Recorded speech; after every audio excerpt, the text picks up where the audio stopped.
Halo, Assalamualaikum teman-teman yang ada di YouTube. Bagaimana kabarnya? Semoga sehat selalu dan diberikan kelancaran dalam mencari rezeki yang halal. Amin ya robbal alamin. Baik teman-teman, berjumpa lagi dengan saya di channel saya ini, Logika Bambrol. Channel yang berusaha memberikan sedikit pemahaman, sedikit edukasi, tidak ingin menggurui apalagi merasa yang paling benar sendiri. Dan yang pasti tidak ingin merugikan pihak manapun, terkecuali teman-teman ya, terkecuali pihak tersebut merugikan pihak lain, maka ya pantaslah untuk saya angkat dalam video yang saya sajikan kali ini. Baik teman-teman, sebelumnya saya ucapkan kepada teman-teman yang masih setia menjalankan ibadah puasa, masih menjaga ibadahnya, semoga diberikan kelancaran ya sampai hari raya tiba nanti teman-teman. Pada kesempatan kali ini, saya ingin mengangkat lagi sebuah kejadian nyata juga teman-teman ya, berdasarkan artikel online yang saya baca. Ini memang merupakan kejadian nyata. Dan kali ini pihak yang merugikan adalah yang akan saya bahas di konten saya ini masih salah satu dari marketplace, tetapi bukan dari beberapa konten saya yang lalu, bukan ya. Kali ini marketplace-nya namanya Lazada teman-teman ya. Nah, untuk lebih jelasnya kerugian apakah yang ditimbulkan oleh Lazada kepada penggunanya, nah akan saya bacakan biar lebih jelas teman-teman ya. Karena kebetulan memang artikel ini belum ada tanggapan dari pihak Lazada teman-teman. Oke. Judulnya, Sistem Lazada yang Kacau. Ya, itu judulnya teman-teman. Saya ulangi, Sistem Lazada yang semakin kacau. Saya selaku pemilik akun dari akun seller Lazada dengan sekian-sekian, ingin menyampaikan kekecewaan saya terhadap Lazada Indonesia. Toko saya dikenakan pelanggaran OVL tanpa alasan dan bukti yang jelas. Padahal sanksi pembatasan order harian OVL hanya diberikan apabila seller memiliki tingkat pembatalan tertentu, minimal 5% seperti yang tertera pada foto. Nah, ini saya tampilkan juga fotonya teman-teman ya, seperti itu. Jadi di sini adalah merugikan dari pihak sellernya teman-teman. Ini kan juga sama-sama pengguna, walaupun seller ya dia membuka toko online di marketplace Lazada tersebut, dia kan juga tetap pengguna teman-teman ya, merasa dirugikan. Nah, lebih lanjut seperti ini. Sedangkan toko saya tingkat pembatalannya 0%. Bagaimana bisa toko saya dikenakan OVL? Nah, jadi menurut pemaparan pihak yang dirugikan ini selaku seller di sana atau penjual di Lazada tersebut, dari keterangannya tokonya itu tidak pernah melakukan pembatalan 0%. Tetapi kenapa bisa dapat sanksi OVL? Nah, ini ada apa lagi teman-teman ya? Saya sudah menghubungi CS berkali-kali, beberapa bahkan memberi solusi yang tidak berguna. Saya disuruh menunggu hingga keesokan harinya agar produk saya bisa kembali diberi pembeli. Itu sama saja seperti saya disuruh menerima hukumannya. Nah, disuruh menunggu beberapa hari teman-teman ya, atau hingga esok harinya. Jadi kan di sini pihak yang dirugikan itu merasa seolah-olah ya dia memang menerima hukuman dan dia memang salah.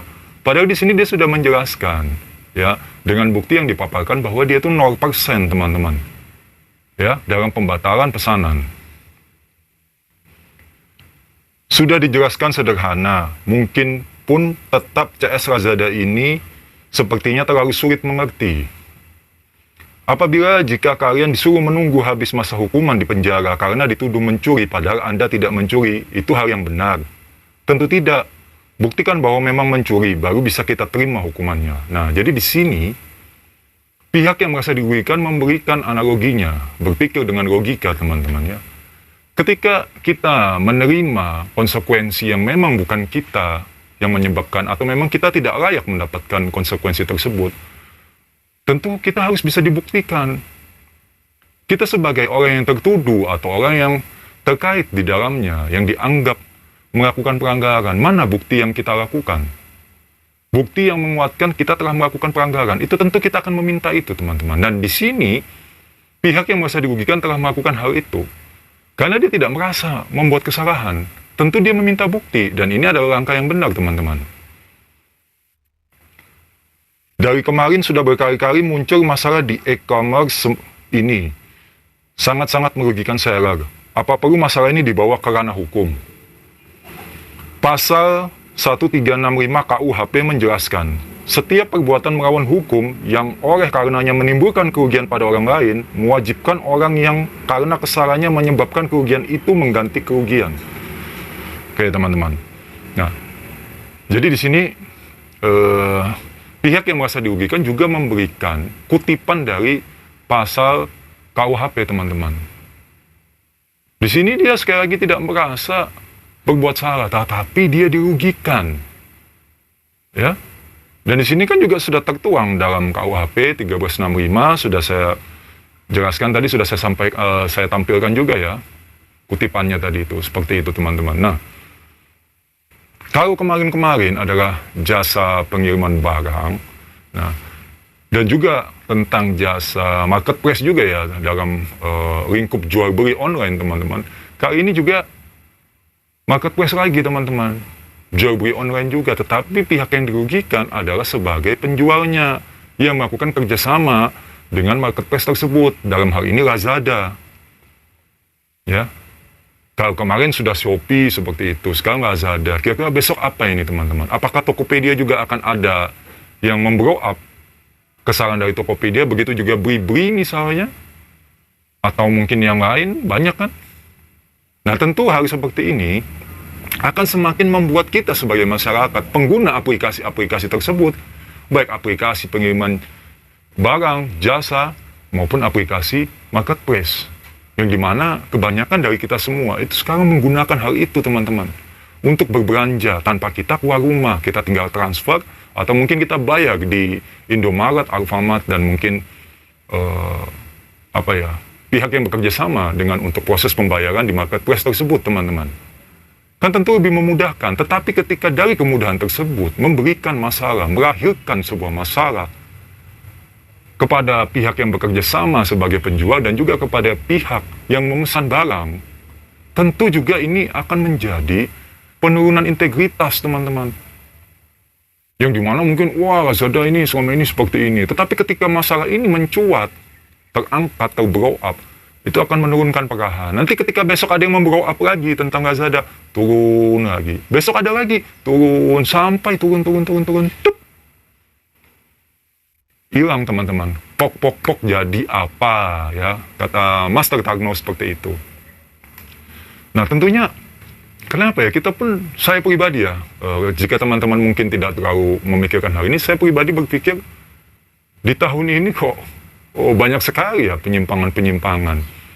Ya, di tahun kemarin sebetulnya juga ada menjelang akhir tahun ya, seperti yang pernah saya buat di video saya sebelumnya, konten ya, tentang Kredivo, penyalahgunaan OTP oleh pihak yang melakukan kejahatan cyber, bisa menguras limit pay-letternya, dibelanjakan, ya, barangnya tidak diterima, tetapi harus membayar, mencicil.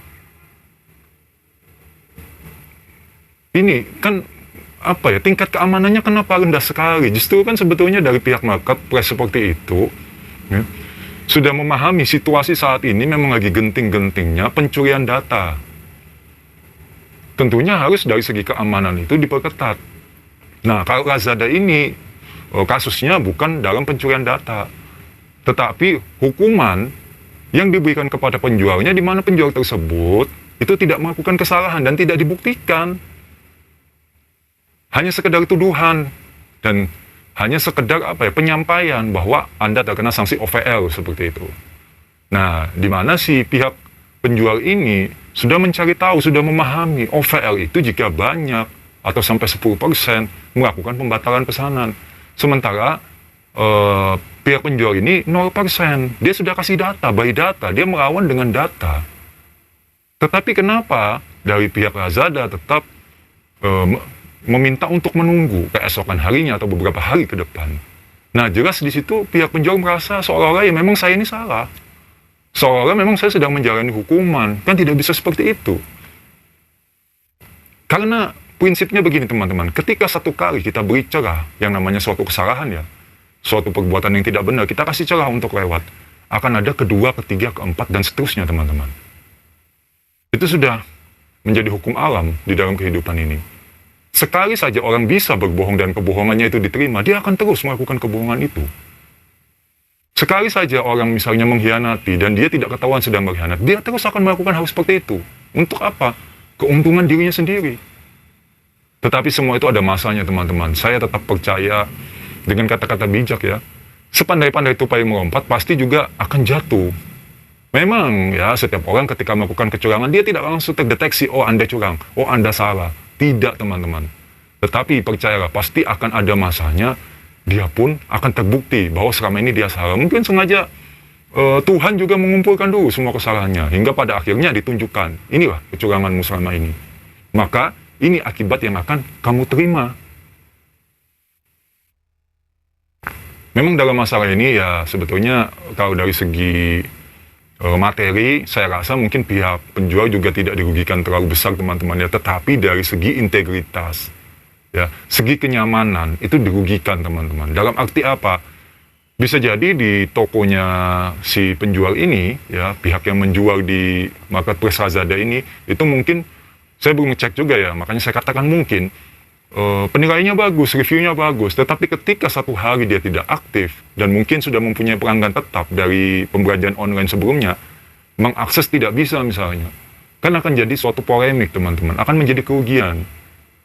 Tidak nyaman. Padahal kan sudah ada sistem ketika seseorang melakukan kerjasama dengan marketplace, pasti kan ada sistemnya, teman-teman. Pembagian hasilnya berapa, penerimaannya kapan nanti dari hasil penjualan. Terkadang saya pun menyadari ya, ketika saya pesan barang di marketplace, ya, misalnya saya lupa untuk mengklik selesai, pengiriman telah diterima. Itu kadang saya merasa bersalah, teman-teman. Karena apa? Itu sebetulnya saya sama saja dengan menunda ya hak yang seharusnya sudah diterima oleh pembeli. Makanya sekarang saya kalau pribadi ya, memesan barang, barangnya sudah sampai, saya cek, saya unboxing, saya video, tidak ada masalah, saya langsung klik selesai, terima. Biar haknya juga diterima. Terkadang juga ya, selain saya, teman-teman saya, seperti Joni misalnya, itu kadang lupa. Biasanya kan ada otomatis 2 hari sampai 3 hari, teman-teman ya. Jika tidak diklik selesai, nanti akan selesai otomatis. Nah, bayangkan tuh, 3 hari kemudian dia baru terima. Ya, kau langsung terima. Siapa tahu nanti ditahan dulu dari pihak marketplace, karena ada pembagian hasil, baru nanti sisanya diteruskan ke penjual.